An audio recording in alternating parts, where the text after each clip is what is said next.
사람의 운해는 미래지향적이고 좌뇌는 현실 중심적이다. 인간의 뇌가 이제 우뇌가 있고 좌뇌가 있죠. 오른쪽에 뇌가 있고 왼쪽에 뇌가 있는데 이 우뇌 오른쪽에 있는 그 인간의 두 뇌는 미래지향적이다. 미래 인간이 이제 미래를 생각하는 것을 컨트롤하는 부분이 이제 우뇌가 되겠고 좌뇌는 이제 그에 반해서 현실 중심적이다라는 거죠. 우리 주변에 보면은 이제 인생을 살아가는 그 가치관이라고 그럴까? 그 철학. 인생 철학이 이제 현실 중심적으로 살아가는 사람이 있고 미래지향적으로 살아가는 사람이 있습니다. 현실 중심적으로 살다 보면은 지나치게 고민을 많이 하게 되죠. 생각하고 햄릿처럼 마치 햄릿과 같이 생각하고 또 생각하게 되는데 그에 반해서 이제 미래지향적인 사람은 좀 흔히 이제 낭만적이라고 그럴까?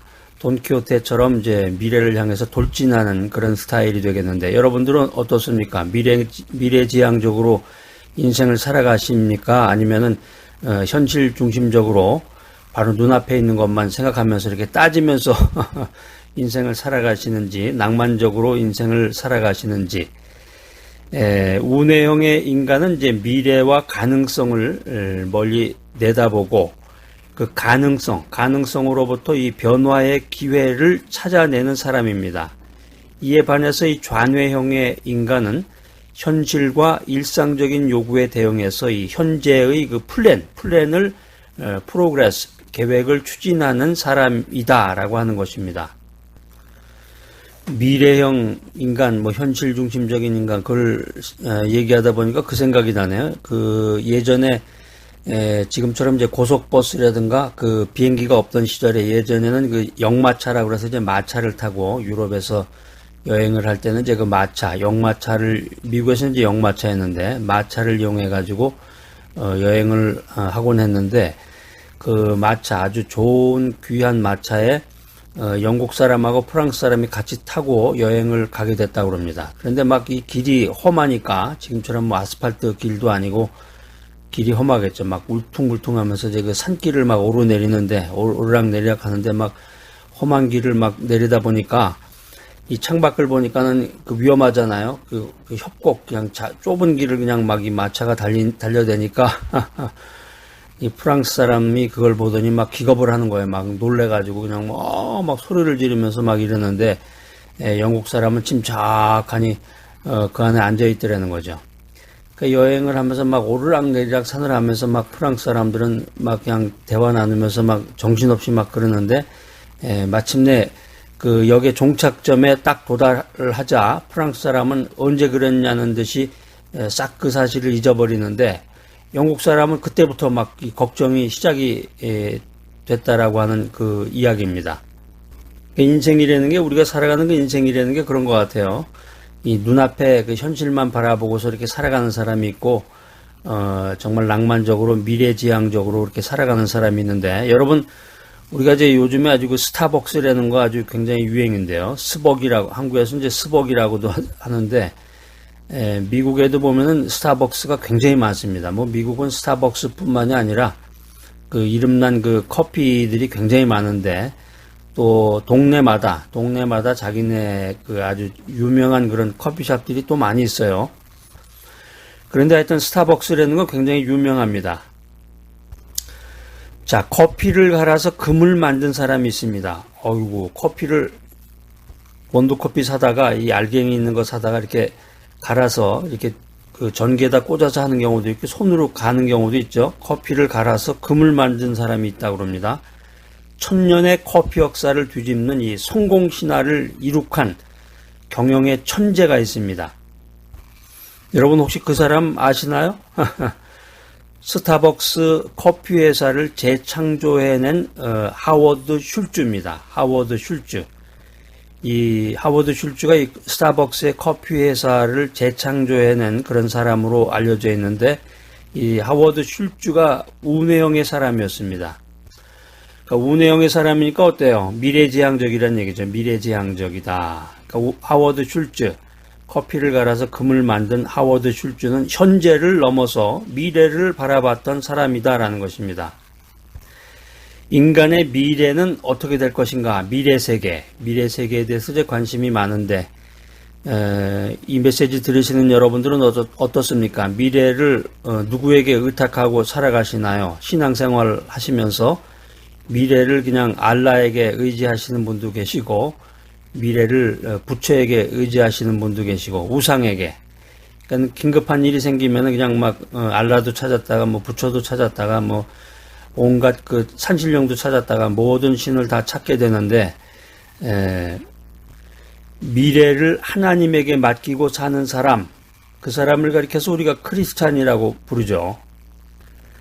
우리가 현대를 살아가는 이 대부분의 사람들은 미래보다는 과거나 현재에 속해서 살아가고 있습니다. 그래서 사람들 만나서 식사하고 대화 나누다 보면 자기 그 과거의 그 업적에 대해서 내가 과거에 직업이 뭐였다, 내가 과거에 뭐 돈이 얼마나 많이 있었다, 뭐 어디를 다녔다, 해외여행을 갔다, 뭐 어느 학교를 나왔다, 그냥 계속 과거 얘기만 하시는 분들 많아요. 그러니까 나이가 들면은 어쩔 수가 없나 봐요. 나이가 들면은 뭐 지금 하는 일이 없으니까. 그러니까 그 사람의 얘기, 과거 이야기를 하는 사람의 이야기를 들어보면은 뒤집어 보면은 지금 아무것도 하는 게 없다는 얘기죠.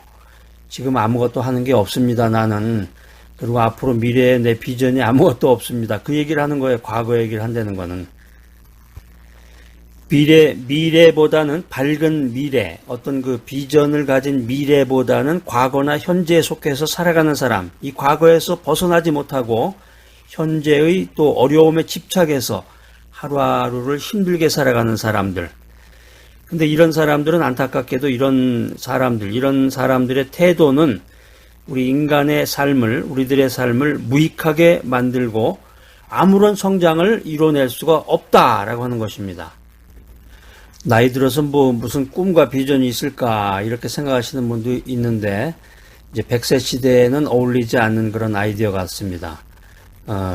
은퇴해서 보통 65세, 70세에 은퇴를 한다고 해도 살아야 될 날이 보통 30년가량이 더 남아있는 건데 30년을 뭐 하면서 살아야 되는 건지 인생이 참 기가 막힙니다.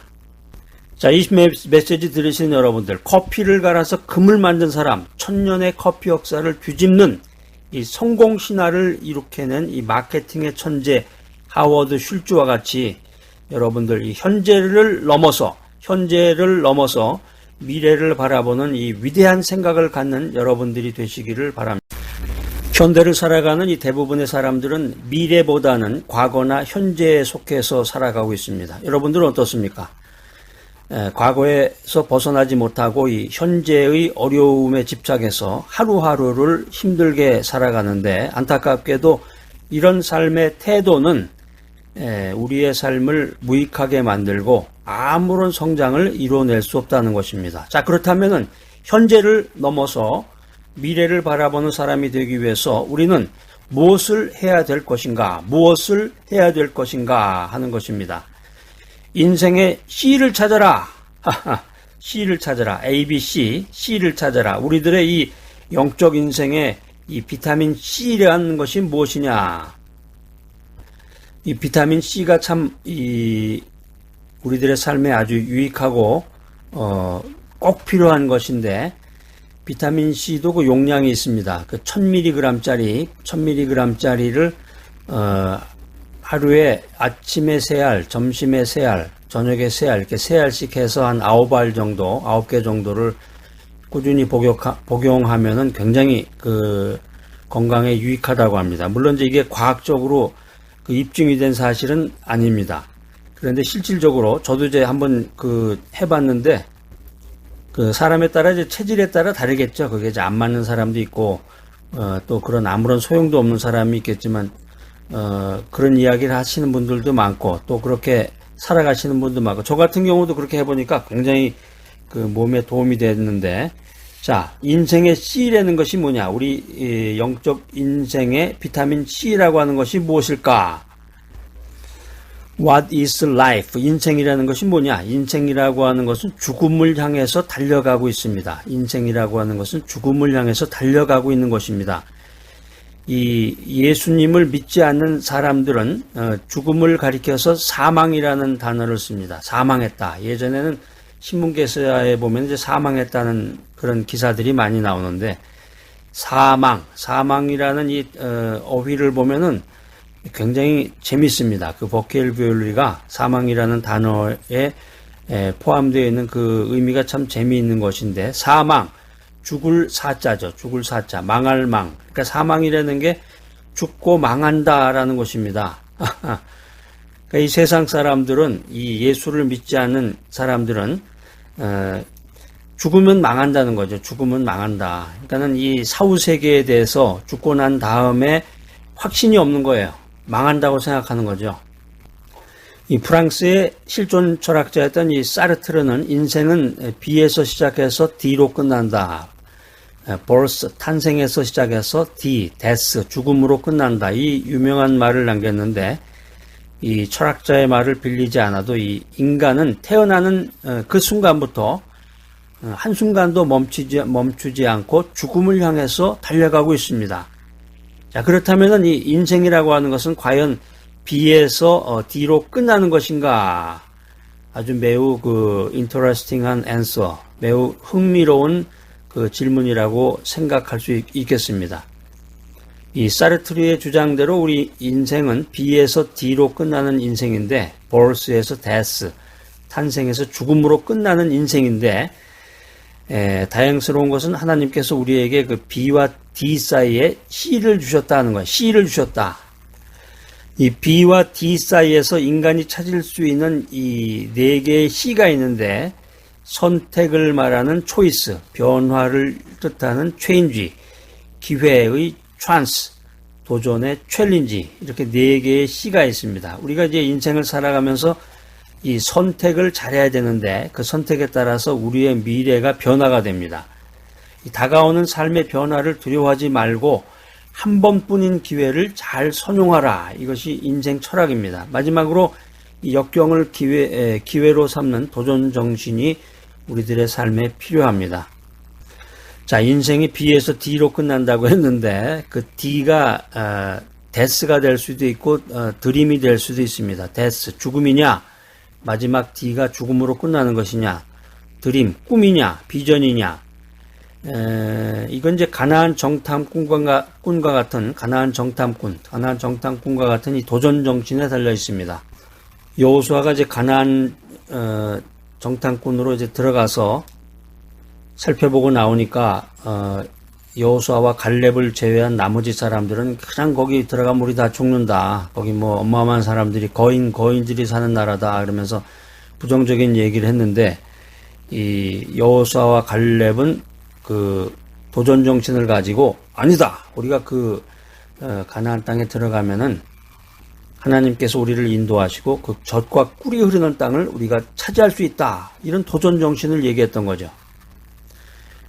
우리가 가나안 정탐꾼과 같은 이 도전 정신을 가지고 믿음 안에서 더 크고 더 높은 목표를 향해서 도전하는 이 용기 있는 인생을 꿈꿔야 되겠습니다. 아이고, 제가 나이가 지금 몇인데요. 지금 은퇴해서 지금 손주들을 보고 있습니다.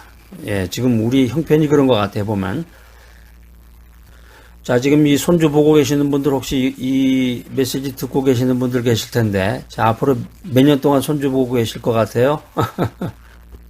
믿음 안에서 더 크고 더 높은 목표를 향해서 도전하는 용기 있는 인생을 꿈꾸시기 바랍니다.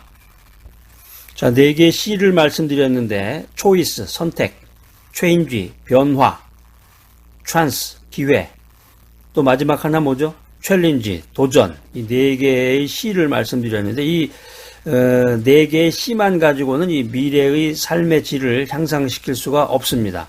더 나아가서 인생의 근본 문제인 birth와 death, B와 D가 결코 해결될 수가 없다는 거죠. 이 미래의 삶의 질을 향상시키고 인생 문제를 해결해 줄 수 있는 가장 필요한 문제 해결의 C, 궁극적인 C라는 것은 뭐냐? 그게 하나인데요. 오직 하나인데 그게 뭐냐면은 크라이스트입니다. 크라이스트, C-H-R-I-S-T, 크라이스트, 그리스도. 주님께서 그런 말씀하셨잖아요. 내가 곧 길이요 진리요 생명이다. 이 말씀은 굉장히 명쾌한 말씀이네요. 내가 곧 길이요 진리요 생명이다. 신약 성경에서 그 예수님이 하신 말씀, 성경책 보면은 그 예수님이 하신 말씀은 다 이렇게 빨간 걸로 이렇게 돼 있죠. 그것도 참 누가 아이디어를 냈는지 참 좋은 아이디어 같아요. 예수님께서 하신 말씀은 참 굉장히 그 명쾌한 그 말씀이 많아요. 간단하면서도 예수님 나는 생명의 떡이다. 나는 빛이다. 나는 문이다. 뭐 이런 식으로 간단하면서도 그 말씀 안에 굉장히 그 심오한 진리들이 많이 들어있는데 예수님은 생명의 떡이다. 양식이 되시는 거죠. 우리의 양식, 영육간에 우리의 양식이 되시는 거고 예수님은 빛이다. 라는 말은 이제 소망, 우리에게 소망을 주는 그런 말씀이 되겠고 예수님은 문이다. 문, 도어, 문이다. 그러니까 목표라는 거죠. 예수님을 향해서 나가야 되는데 신약성경 빌립보서 3장 12절에 보면은 이런 말씀이 귀한 말씀이 기록이 되어 있습니다. 내가 이미 얻었다 함도 아니요 온전히 이루었다 함도 아니라 오직 내가 그리스도 예수께 잡힌 바 된 그것을 잡으려고 쫓아가노라. 성경 말씀이나 성경 지식은 많이 안다고 해서 그 사람의 믿음이 위대한 것은 아닙니다. 물론 이제 정보를 많이 알고 지식을 많이 알고 공부를 많이 하면 좋겠죠. 그런데 그 사실과 믿음하고는 정비례하지 않는다는 거죠. 그러니까 여러분들이 성경 지식을 많이 하려고 노력을 할 게 아니라 그 대신에 한 가지를 듣고 오늘 들은 말씀을 가지고 그 말씀을 어떻게 내가 생활에 적용하고 그 말씀을 통해서 어떻게 주님을 만나고 하나님께 영광을 돌릴 것인가, 여기에 대한 고민을 하시는 분들은 어마어마한 아주 엄청난 그레이트 위대한 믿음을 가지신 분이십니다. 이 세상을 살아가는 이 성도들은 끊임없이 예수님을 만나고 예수님을 바라보고 더 나아가서 예수님을 배우고 닮아가려는 이 노력을 경주해 나가야 됩니다. 자, 오늘 이 귀한 메시지 들으시는 여러분들, 인생이라고 하는 것이 죽음을 향해서 달려가는 것이구나. 나는 이제 죽는구나. 나 이제 뭐 손주만 보는 아무런 가치도 없는 사람이구나. 이렇게 생각하지 마시고, 그런 사람은 죽는 것이 사망입니다. 죽으면 망하는 거예요. 근데 그런 생각 갖지 마시고, 예수님은 생명의 떡이다. 예수님은 빛이다. 예수님은 문이다. 어떤 영육간의 양식이라든가 소망이라든가 목표를 가지고 오직 내가 그리스도 예수께 잡힌 바 된 그것을 잡으려고 쫓아가노라. 이 빌립보서 3장 12절에 있는 말씀처럼 끊임없이 예수님만을 바라보고 끊임없이 예수님만을 만나고 더 나아가서 끊임없이 예수님을 닮아가는 그런 귀한 여러분들이 되시기를 간절히 기대합니다.